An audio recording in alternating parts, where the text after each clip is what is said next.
Ladies and gentlemen, please welcome Ivanka Trump.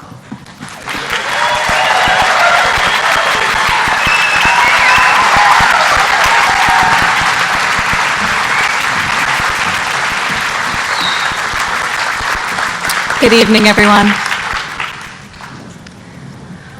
A few years ago, I read about a single mother facing homelessness whose childcare arrangement failed her the morning of a final job interview. Out of options, she made the tragic choice to leave her young children in a hot car while she attempted to secure the job in order to better the life of her family. She returned to the parking lot following the interview to find her vehicle surrounded by the police. Her children had been hospitalized, and she was jailed and charged with felony child abuse.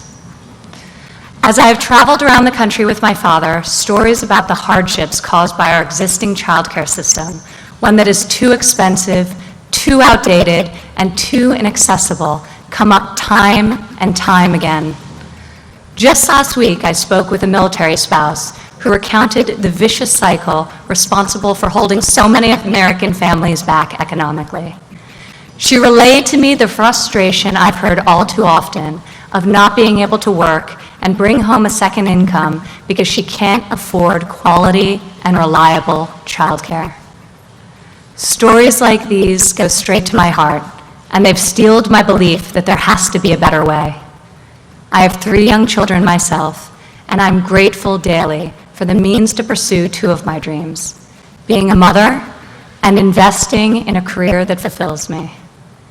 I recognize that far too few women can say the same for themselves, and that I am more fortunate than most. This must change. As a society, we need to create policies that champion all parents, enabling the American family to thrive.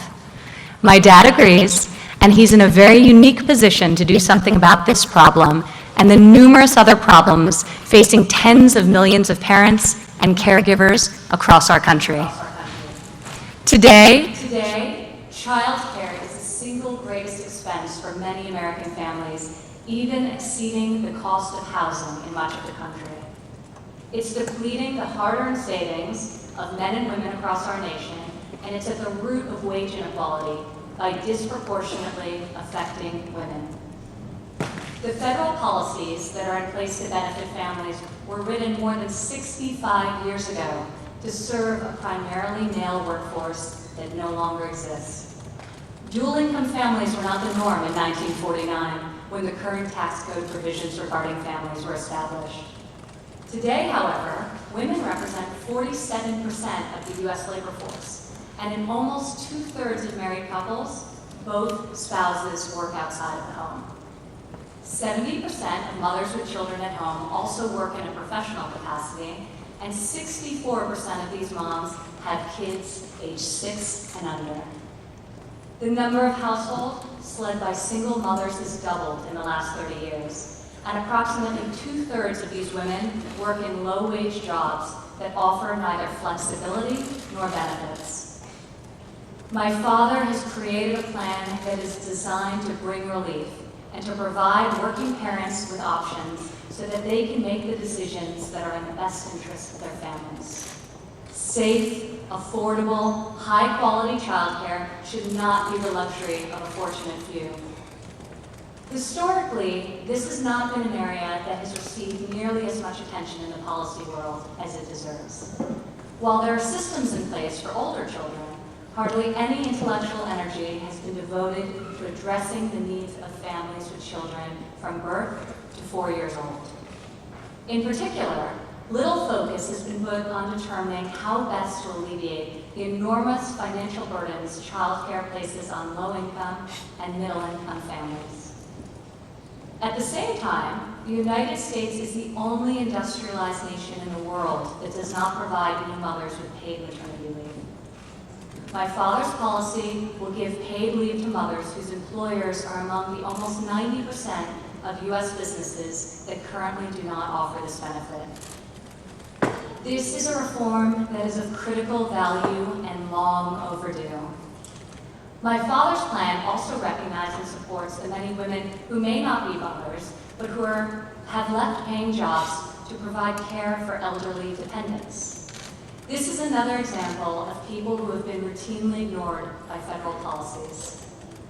Having employed and empowered thousands of women at every level of his company throughout his entire career, my father understands the needs of the modern workforce and is offering a new and innovative solution where others have not.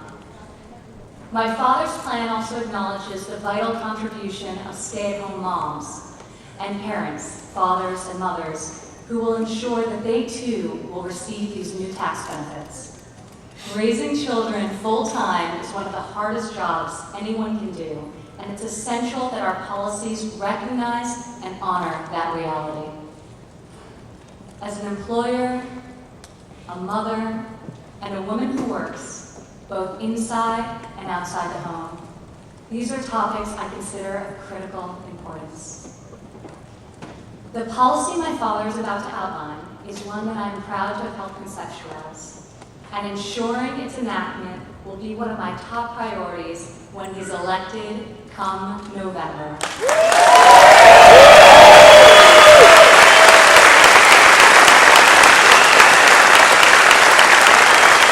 This is not a woman's issue.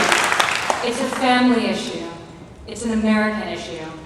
It's an issue that's often been discussed, but is yet to be solved. My father plans to change that, and now he will tell you how. It is with great admiration and respect that I introduce to you our next president and my father, Donald J. Trump.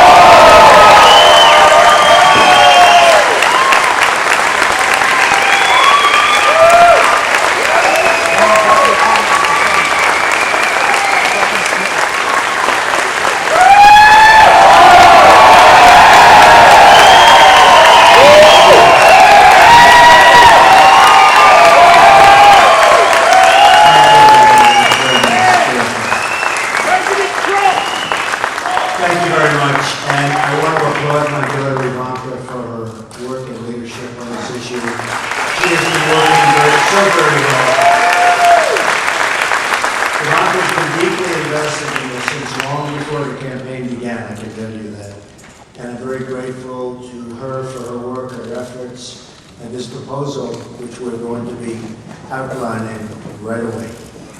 It's going to make a lot of people very, very happy, a lot of moms very happy. I want to also take a moment to recognize